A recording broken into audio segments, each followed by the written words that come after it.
Halo, selamat siang adik-adik. Berjumpa lagi bersama Pak Fulgen. Perkenalkan, nama saya Fulgensius Unibulu. Kalian bisa manggil saya Pak Fulgen. Oke, dalam pertemuan pertama kita akan belajar tentang pecahan. Nah, sebelum kita belajar tentang pecahan, kita harus tahu dulu pengertian dari pecahan. Nah, kalian kan sekarang udah kelas 4. Dulu waktu kelas 3 kalian sudah pernah belajar pecahan. Menurut kalian, kira-kira pecahan itu apa?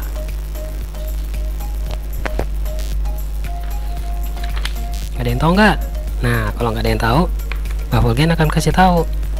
Sebenarnya, pecahan itu adalah bagian dari sesuatu yang utuh.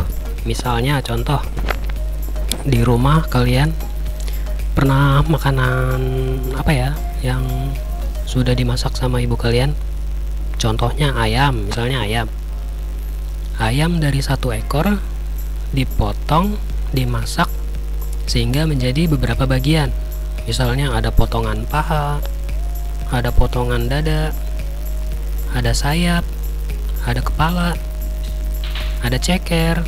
Nah, itu menjadi bagian dari pecahan. Terus misalnya ibu kalian masak telur dadar. Nah, dari telur dadar itu kan masak di kuali ya. Itu tadinya satu bagian yang utuh, tapi ketika ingin kalian konsumsi, kalian makan, itu akan dibagi menjadi beberapa potong. Misalnya dalam satu rumah kalian punya kakak 2, ayah 1, ibu 1, kalian 1. Berarti satu bagian utuh dari telur harus dibagi menjadi 5. Bagiannya sama nggak? Harus sama, ntar berantem makan telurnya, ya enggak? Nah, banyak contoh yang lain. Misalnya kalian jalan-jalan ke mall, terus ada toko pizza. Nah, itu juga merupakan salah satu bagian dari pecahan. Kalian akan mendapatkan bagian yang sama dari satu bagian yang utuh.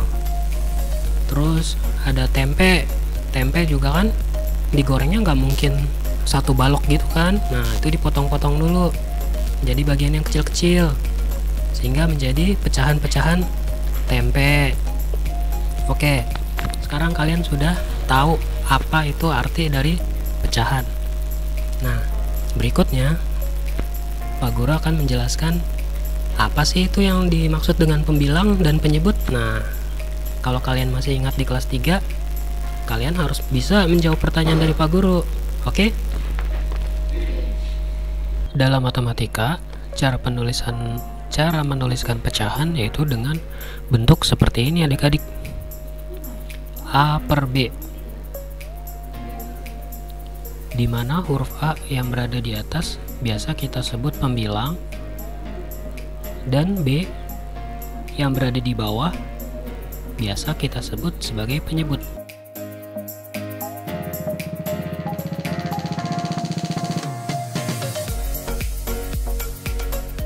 Kemudian, jika kalian melihat bentuk seperti ini, di mana A lebih kecil dari B, maka kita sebut sebagai pecahan murni.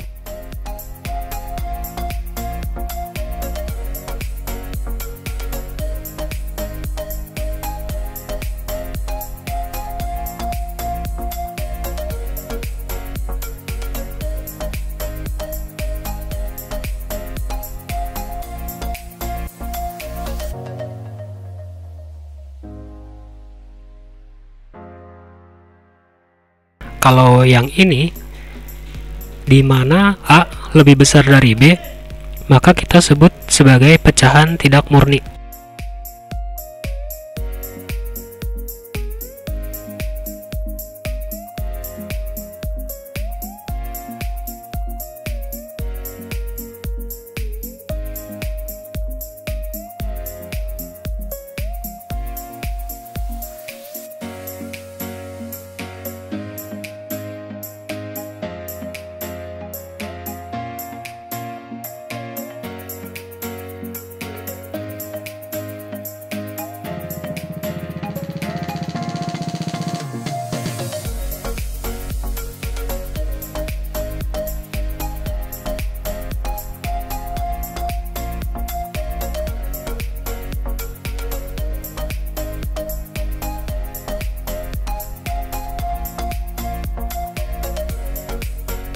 Oke deh adik-adik, begitu penjelasan pecahan dari Pak Fulgen. Nah, untuk merangkumnya, berarti berdasarkan besar atau kecilnya angka pembilang dan penyebut, pecahan itu dibagi menjadi dua, yaitu pecahan murni dan pecahan tidak murni.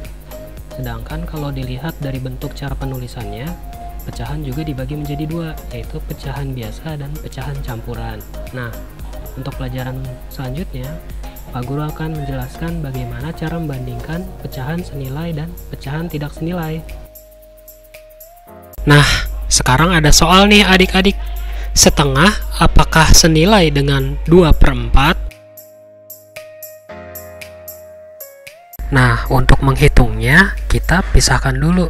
Kita hitung dulu 2/4. 2/4 kita hitung dulu. Apakah dia senilai dengan 1/2? Nah, caranya adalah 2/4 kita taruh dulu di bawah. Ambil kertas coret-coretan kalian. 2/4 pernya jadi panjang karena akan kita bagi dengan bilangan yang sama. Bilangan itu adalah 2. 2/4, 2-nya dibagi 2, 4-nya juga dibagi 2. Sehingga menghasilkan 1/2 atau setengah. Nah, setengah itu nilainya sama kan dengan setengah yang di atas dan ini di bawah. Nah, jadi 2/4 dapat disederhanakan menjadi 1/2 atau setengah. Sehingga setengah apakah senilai dengan 2/4? Jawabannya ya, senilai, karena jika disederhanakan hasilnya tetap setengah.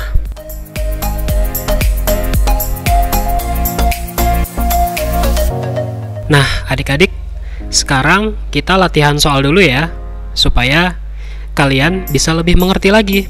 Di sini ada 3 soal. 1/3 apakah senilai dengan 3/9? Yang nomor 2, 2/5 apakah senilai dengan 8/20? Yang ketiga, 4/5 apakah senilai dengan 8/12? Siapkan alat tulis kalian ya.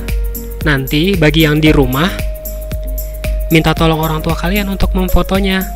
Bagi yang di sekolah, kalian kerjakan ya. Selamat mencoba.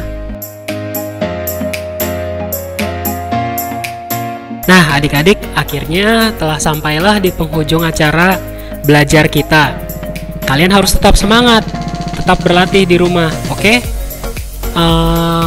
Ini bukan pertemuan yang terakhir.